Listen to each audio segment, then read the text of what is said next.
वही voter list है जिससे नरेंद्र मोदी प्रधानमंत्री बने और अब उसी वोटर लिस्ट को लेकर देश में नया सियासी तूफान खड़ा हो गया है। सोचिए अगर कोई मुख्यमंत्री खुले मन से कह दे कि जब 2024 में नरेंद्र मोदी इसी मतदाता सूची से प्रधानमंत्री बने हैं तो फिर अब इस सूची पर सवाल क्यों? अगर गड़बड़ी है तो प्रधानमंत्री इस्तीफा दे। जी हाँ, ये सीधा हमला है पश्चिम बंगाल की मुख्यमंत्री ममता बनर्जी का और निशाने पर है प्रधानमंत्री नरेंद्र मोदी। अब सवाल ये क्या सच में वोटर लिस्ट को लेकर कोई बड़ा खेल हो रहा है या फिर चुनाव से पहले राजनीति की पिच तैयार की जा रही है? चलिए पूरा मामला आपको समझाते हैं, समझते हैं। दरअसल पश्चिम बंगाल में इन दिनों SIR यानी स्पेशल इंटेंसिव रिवीजन को लेकर जबरदस्त विवाद चल रहा है। यह प्रक्रिया इलेक्शन कमीशन ऑफ इंडिया द्वारा वोटर लिस्ट की जांच और अपडेट करने के लिए की जाती है, लेकिन ममता बनर्जी को यही प्रक्रिया शक के घेरे में नजर आ रही है। उन्होंने साफ कहा अगर वोटर लिस्ट में इतनी ही गड़बड़ी है कि उसे फिर से खंगालने की जरूरत पड़ रही है तो फिर 2024 का लोकसभा चुनाव किस आधार पर हुआ? याद रखिए उसी चुनाव में नरेंद्र मोदी तीसरी बार प्रधानमंत्री बने। तो ममता बनर्जी का सीधा सवाल है अगर मतदाता सूची गलत थी तो क्या प्रधानमंत्री भी गलत वोटर लिस्ट से चुने गए?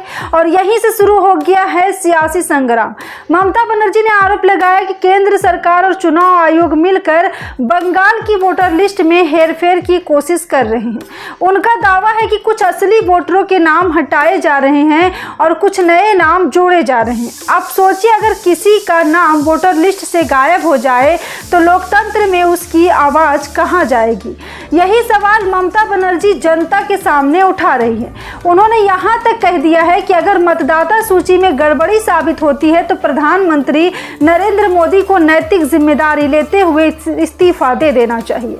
आप जरा ठहर कर सोचिए, क्या किसी मुख्यमंत्री ने पहले कभी इतनी बड़ी मांग की, इतनी सीधी मांग की है? प्रधानमंत्री से इस्तीफा मांगना, वो भी वोटर लिस्ट के मुद्दे पर।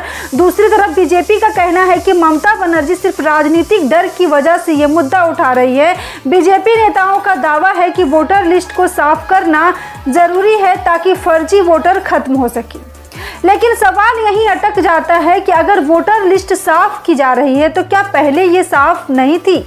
और अगर पहले साफ नहीं तो पिछले चुनाव में वैधता पर सवाल क्यों नहीं उठता? यानी मामला सिर्फ तकनीकी नहीं है, सीधा लोकतंत्र की विश्वसनीयता क्या है? दोस्तों आज राजनीति का असली मैदान चुनावी रैलियां नहीं बल्कि डेटा, वोटर लिस्ट और चुनावी सिस्टम बन चुका है। और जब वोटर लिस्ट पर ही सवाल उठने लगे तो लोकतंत्र की बुनियाद हिलती है। तो आप बताइए क्या ममता बनर्जी का आरोप सही है या फिर ये चुनाव से पहले की सियासी रणनीति है? आपकी राय क्या है? कमेंट में जरूर लिखिए। और अगर आपको ऐसे ही सीधे सवाल पूछने वाली राजनीति की खबरें पसंद आती हैं तो वीडियो को लाइक कीजिए, चैनल को सब्सक्राइब जरूर कीजिए और वीडियो को शेयर कीजिए, क्योंकि यहाँ खबरें सिर्फ आपको बताई नहीं जाती है, खबरों को सवाल भी पूछे जाते हैं और आपको अच्छे से समझाई भी जाती हैं। जय हिंद।